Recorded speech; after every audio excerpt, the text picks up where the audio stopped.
ஹரஹர நம பார்வதி பதஜே ஹரஹர மகாதேவா.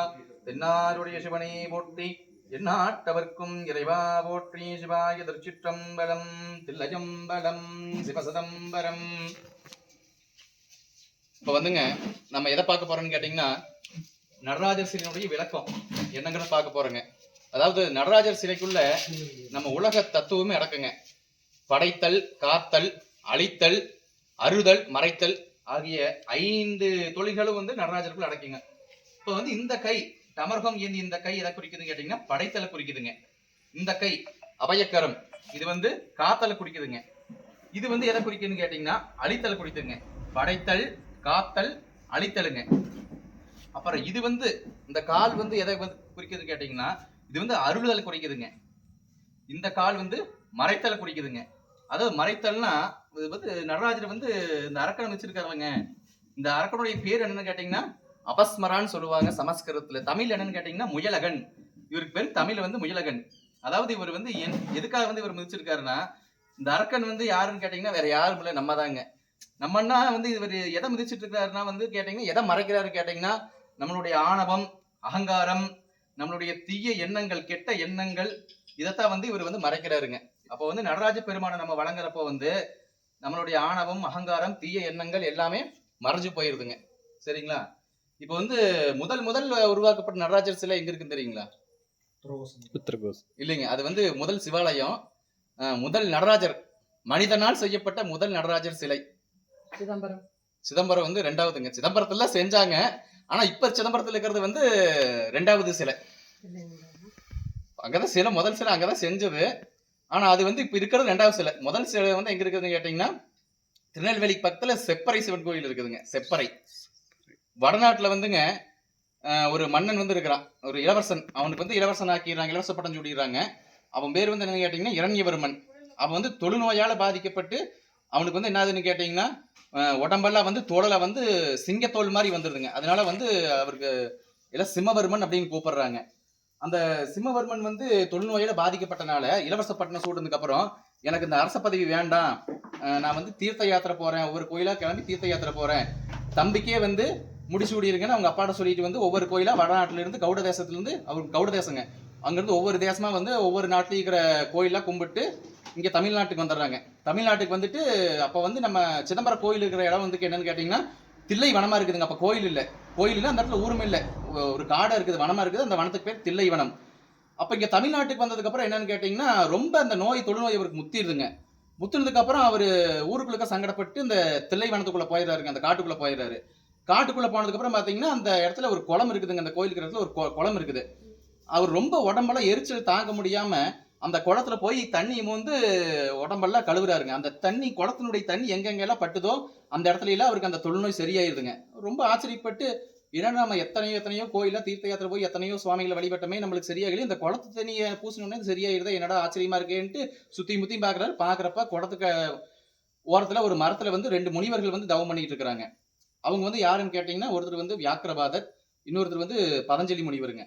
அப்புறம் ரொம்ப ஆச்சரியப்பட்டு அவங்க கிட்ட போய், சுவாமி நான் வடநாட்டுல இருந்து ஒவ்வொரு கோவில தீர்த்த யாத்திரை போயிட்டு வர்றேன், எங்கேயுமே என்னுடைய தொழுநோய் குணமாகல, ஆனா இந்த சாதாரண இந்த காட்டுக்குள்ள இருக்கிற அந்த குளத்துல இருக்கிற தண்ணியை எடுத்து பூசி எனக்கு இது குணமாகுதே, அந்த குளத்துல அப்படி என்ன விசேஷம் இருக்குது அப்படின்னு கேட்கிறாருங்க. அதுக்கு வியாக்கிரபாதரும் பதஞ்சலி முனிவர் என்ன சொல்றாங்கன்னா, இது சாதாரண குளம் இல்லப்பா, இந்த குளத்துக்கு பேர் சிவகங்கை குளம். இந்த குளத்துல தான் டெய்லி எங்களுக்கு சிவபெருமான் தன்னுடைய ஆனந்த தாண்டவத்தினுடைய ரூபத்தை இந்த குளத்துல தான் எங்களுக்கு காமிக்கிறாரு அப்படின்னு சொல்றாருங்க. அப்புறம் இவர் என்ன பண்றாரு, இந்த சிம்மவர்மனுங்கிற இளவரசன் என்ன பண்றாரு, ரொம்ப அந்த முனிவர் பாதத்துல வணங்கி நானும் அந்த காட்சியை காணணும் அப்படின்னு ரொம்ப வேண்டி கேட்கிறாருங்க. சரி, அவர் வேண்டுதல் எடுத்து சரி உட்காருப்பா நாங்க காமிக்கிறோம் அப்படின்ட்டு அவங்க தவம் பண்ண ஆரம்பிச்சிடுறாங்க. அப்புறம் அந்த ஆனந்த தாண்டவம் ஆடுற நேரம் வரணும்னு அந்த இளவரசனை கூட்டு பக்கத்துல உட்கார வச்சு அந்த குளத்திலேயே ஆனந்த தாண்டவம் ஆடுறாருங்க நடராஜ பெருமான். அந்த குளத்தை அவங்களுக்கு காமிக்கிறாருங்க. அவரு அந்த தொழுநோய் குணமாயிருதுங்க. குணமானதுக்கு அப்புறம் அந்த இடத்த விட்டு வர விருப்பம் இல்லாம அங்கேயே இருக்கிறாருங்க. இருந்ததுக்கு அப்புறம் என்னாச்சுன்னு கேட்டீங்கன்னா அவங்க அப்பா எங்க இறந்துடுறாருங்க. அவங்க அப்பா இறந்ததுக்கு அப்புறம் தம்பிகளை, நான் எங்களுக்கு இந்த அரச பதவி வேண்டாம், அண்ணனே தேடி கண்டுபிடிச்சு கூட்டிட்டு வாங்க அப்படின்னு சொல்லிடுறாங்க. அப்ப எங்க எப்படி தேடி கண்டுபிடிக்கலாங்கிறப்ப பாத்தீங்கன்னா அவங்களுடைய ராஜகுரு, ஒரு அரசவையில் குலகுரு இருப்பாங்கல்லங்க, ராஜகுரு கிட்ட போய் சொல்றாங்க. அவர் வந்து ஞான திருஷ்டியில வந்து அவர் வந்து இந்த மாதிரி தென் திசையில தில்லை வனத்துக்குள்ள இருக்கிறாருன்னு அவங்களுடைய குரு கண்டுபிடிச்சிடுறாரு. அவங்க அந்த குரு யாருன்னு கேட்டீங்கன்னா வேற இல்ல, வசிஷ்ட மகரிஷிங்க. அப்புறம் அவர் வந்து இங்க வந்த தில்லை வனத்துக்கு வந்து கூப்பிடுறாருங்க. வந்து அவரை இந்த மாதிரி அப்பா இறந்துட்டாருப்பா, நீ வந்து முடிச்சு விடணும், நாட்டை கவனிக்கணும்னு கூப்பிடுறாரு. அவன் வந்து இந்த மாதிரி எனக்கு இந்த இடத்த விட்டு வர மனசு இல்லை அப்படின்னு அவர் சொல்லிடுறாருங்க. அதுக்கு வந்து வசிஷ்டர் வந்து மக்கள் சேவையே மகேசன் சேவை, நீ வந்து மக்கள் சேவை பண்ணு அப்படின்ட்டு கூட்டிட்டு போய் முடிசூடி அங்க அவர் அரசாட்சி பிடிச்சிட்டு இருக்காருங்க. அப்புறம் அங்கிருந்து என்ன பண்றாருன்னு கேட்டீங்கன்னா, நம்ம அந்த இடத்துல வந்து நம்ம ஒரு கோயில் கட்டணும் அப்படின்னு சொல்லி அங்கிருந்து பொன் பொருள் வைரம் எல்லாம் எடுத்துக்கிட்டு மறுபடியும் இங்க தில்லை வனத்துக்கு வந்துடுறாருங்க. வந்து வந்து அந்த அவரு என்ன பண்ணிருக்காருன்னு கேட்டீங்கன்னா, அந்த ஆனந்த தாண்டவாடின கோலத்தை வந்து ஒரு துணியில வந்து வரைஞ்சிருக்கிறாருங்க. வரைஞ்சு அதை வச்சுதான் வந்து ஒவ்வொருத்தர் சிற்பிகிட்டையும் போய் எனக்கு இந்த மாதிரி சிலை பண்ணி கொடுங்க அப்படின்னு கேட்கறாரு. ஆனா யாருனாலும் எங்களுக்கு பண்ண முடியாது அப்படின்ட்டாங்க. இப்போ ஒரு சிலை பார்த்து பண்றது வேறீங்க, ஒரு துணியில வரைஞ்சிக்கிற பார்த்து பண்ணா கொஞ்சம் சிரமம் தானுங்க. அப்போ வந்து சோழ நாட்டுல வந்து ஒரு தலை சிறந்த ஒரு சிற்பி இருக்கிறாருன்னு எல்லாம் சொல்றாங்க. அதை கேட்டு அந்த மன்னன் வந்து அங்க போறாருங்க. அங்க போனப்ப அவர் வந்து இந்த மாதிரி வரைஞ்சு கொடுங்க, இந்த வரைஞ்சதை வந்து ஒரு சிலையை வடிச்சு கொடுங்கன்னு கேட்கிறாருங்க. அவருடைய வேண்டுதலை ஏற்று அவர் வந்து பண்ணி கொடுக்குற அப்படிங்கிறாருங்க. அந்த சிற்பியினுடைய பேர் என்னன்னு கேட்டீங்கன்னா நமச்சிவாய முத்துங்க. ஐம்பொன் சிலை, ஒரு ஐம்பொன் சிலை வந்து பண்ணி கொடுத்துறாருங்க. பண்ணதுக்கு அப்புறம் இவர் வந்து அந்த இளவரசன் வந்து பாக்குறாருங்க. பார்த்ததுக்கு அப்புறம் ஒரு ஐம்பொன் சிலை இவ்வளவு அழகா இருக்கு, நம்ம தங்கத்துல செய்யலாம், தங்கத்துல செய்ய சொல்லலாம் அப்படின்னு மறுபடியும் ஒரு மூட்டை தங்கத்தை கொடுக்குறாருங்க. தங்கத்தை கொடுத்து ரெண்டாவது தங்கத்துல சிலை தயாராகிட்டு இருக்குது. ஃபர்ஸ்ட் செஞ்ச சிலை ஐம்பொன் சிலைங்க. ஐம்பொன் 4 லோகம் கம்மி, செம்பு அதிகமாக கலக்கப்பட்ட ஒரு செப்பு சிலை. ரெண்டாவது சொக்க தங்கத்துல செய்யலான்னு சொல்லிட்டு அவர் ஒரு மூட்டை தங்கத்தை கொடுக்குறாருங்க. தங்கத்தை கொடுத்து சிலை செஞ்சுட்டு இருக்கிறப்ப இந்த மாதிரி வந்து வடநாட்டுல இருந்து ஒரு அரசர் வந்து சிலை செய்ய கொடுத்துருக்காருன்னு அங்க ஊருக்குள்ள தகவல் போகுது. அப்ப அந்த ஊரை சேர்ந்த ஒரு பெரியவர் என்ன பண்ணிடுறாருங்க, வந்து நம்ம சரி சிலை செய்யறாரு, நம்மளால முடிஞ்சதை கொடுக்கலான்ட்டு அவர் போய் செப்பு மறுபடியும் செம்பு எடுத்து உள்ள போட்டுறாரு. அவர் தங்கத்தை உருக்கிட்டு இருக்கிறப்போ தங்க உருக்கி அந்த குழம்பு கூட மறுபடியும் இவர் செம்பை கொண்டு உள்ள போட்டுறாரு. மறுபடியும் அது செம்பு சிலையாக தங்கத்துல செம்பு கலக்கப்பட்ட தங்க சிலையாயிருது. அப்புறம் மன்னன் வந்து சிலரடியானதுக்கு அப்புறம் பாக்கறதுக்கு வர்றாருங்க. வந்து பார்த்ததுக்கு அப்புறம் செம்பு கலந்ததை கண்டுபிடிச்சிட்டாரு. இவர் வந்து சிற்பி சொல்றாரு, நமச்சிவாய் முத்துங்கிற சிற்பி சொல்றாரு, இந்த மாதிரி இந்த பெரியவர் கொண்டாந்து செப்பா நான் உள்ள கலந்துட்டாரு அப்படின்னு. ஆனா அவர் நம்பாம, நீ தான் ஏதோ தங்கத்துக்காக இப்படி ஆசைப்பட்டு என்னை ஏமாத்த பண்ணிட்ட அப்படின்னு சொல்லி அவரை வந்து சிறையில் அடைச்சிடுறாருங்க. யாரும் இந்த நமச்சிவாய் முத்துங்கிற சிற்பியர். அப்புறம் வந்து அன்னைக்கு நைட்டு சிவபெருமான் வந்து கனவுல வர்றாருங்க. அந்த சிற்பி மேல எந்த தப்பு இல்ல, நான் வந்து செப்பு சிலையாத்தான் இருக்க ஆசைப்படுறேன், இது எல்லாமே என்னுடைய திருவிளையாடல் தான், நீ வந்து அந்த செப்பு கலந்த தங்க சிலையவே நீ கோயில் கட்டி நீ பிரதிஷ்டை பண்ணிரு அப்படின்னு சொல்லி சொல்றாருங்க. ஆனா நான் வந்து தங்க சிலையாத்தான் பார்க்க ஆசைப்படுறேன்னு அவர் மன்னர் சொல்றாருங்க. அதுக்கு வந்து சிவபெருமான் வந்து, நான் உன் கண்ணுக்கு மட்டும் நான் தங்க சிலையை செய்வேன், மற்றவங்க கண்ணுக்கெல்லாம் வந்து செப்பு கலக்கப்பட்ட தங்க சிலையை செய்வேன், உன் கண்ணுக்கு மட்டும் சொக்க தங்கத்தால் செய்யப்பட்ட சிலையா தெரியுவேன், அதை பிரதிஷ்டை பண்ணிரு அப்படின்னு சொல்றாருங்க. அப்ப அந்த முதல் சிலை என்ன பண்றதுன்னு கேட்டதுக்கு, அந்த முதல் சிலையை வந்து தென் திசையை நோக்கி கொண்டு போயிட்டு இருங்க, நான் எந்த இடத்துல இருக்கணும்னு விருப்பப்படுறேனோ அந்த இடத்துல நானே குடி கொண்டுக்குவேன் அப்படின்னு சொல்லிடுறாருங்க. அந்த சிற்பிகிட்டே கொடுத்து அனுப்ப சொல்றாருங்க. அப்புறம் உடனே மன்னர் என்ன பண்றாரு, அந்த சிற்பிகிட்டே அந்த முதல் செஞ்ச செப்பு கலக்கப்பட்ட சிலையையும் கூட காவலாளியும் கொடுத்து தென் திசையை நோக்கி போக சொல்றாருங்க.